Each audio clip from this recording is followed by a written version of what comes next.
precisamos olhar mais pela nossa história, porque é o que vai ficar para as próximas gerações.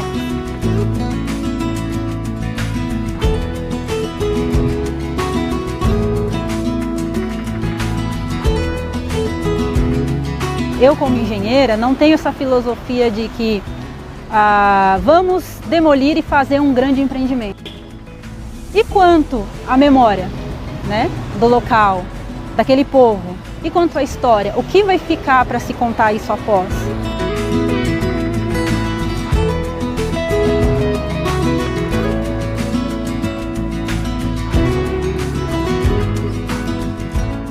Eu fui a engenheira responsável pelo início da obra.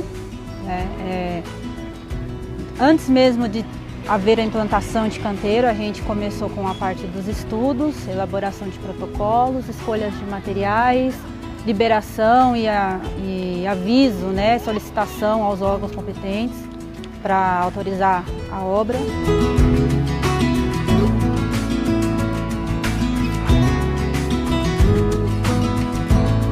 A Matriz São Sebastião, ela é um prédio histórico, né? E ela é uma obra assinada pelo arquiteto e engenheiro Ulix da Cunha, uma importante personalidade da nossa região, né? Então, por se tratar de uma obra assinada, a gente fica muito honrado de poder participar disso, né? E de poder preservar a história, tanto da igreja em si, quanto da arquitetura e da engenharia da época.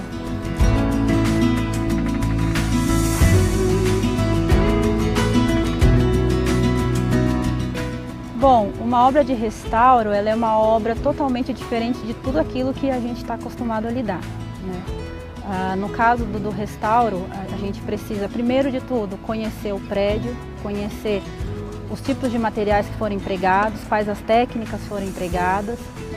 Na remoção desse material, dessa fachada existente, a gente precisa fazer a recomposição, né? Várias delas, quando foi feita a remoção da fachada, a gente precisou fazer substituição de algumas próteses, que a gente chama, né?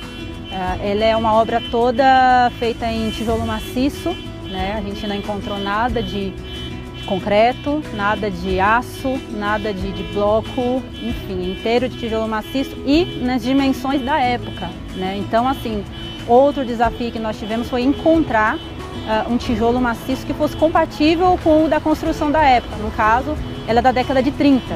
Né? Então, com o passar do tempo, a produção e as dimensões desses materiais também mudaram. Então, isso foi um desafio muito grande para a gente.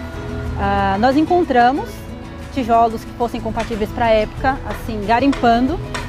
Né? Descobrimos, até um fato curioso, em uma cerâmica aqui mesmo, de Valinhos, e ela estava sendo desmontada, né? Eles encerraram as atividades e os fornos das cerâmicas, eles foram produzidos com os mesmos tijolos da época da Matriz.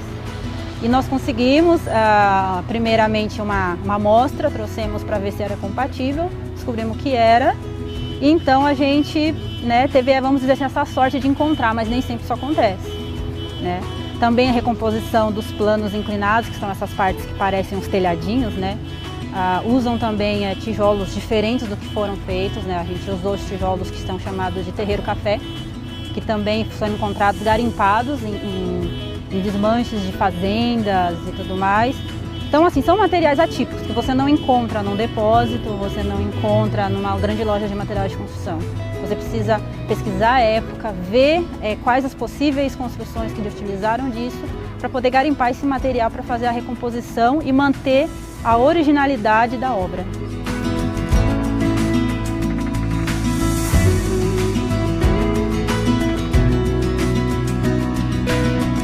E para mim foi uma novidade, porque eu nunca tinha trabalhado nessa área, né?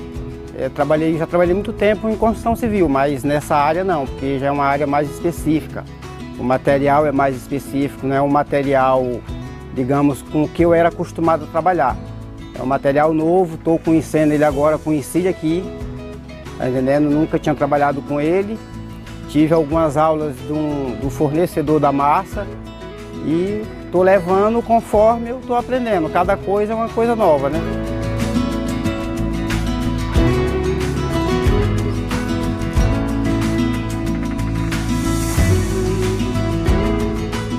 É que eu penso o seguinte, que com o zelo que eu tenho, eu estou fazendo o meu nome.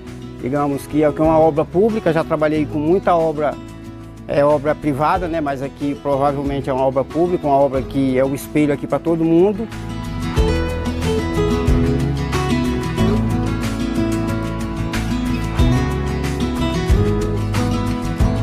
E futuramente mostrar para um filho meu, um neto meu, que foi um serviço que eu concluí, um serviço que eu participei desse serviço.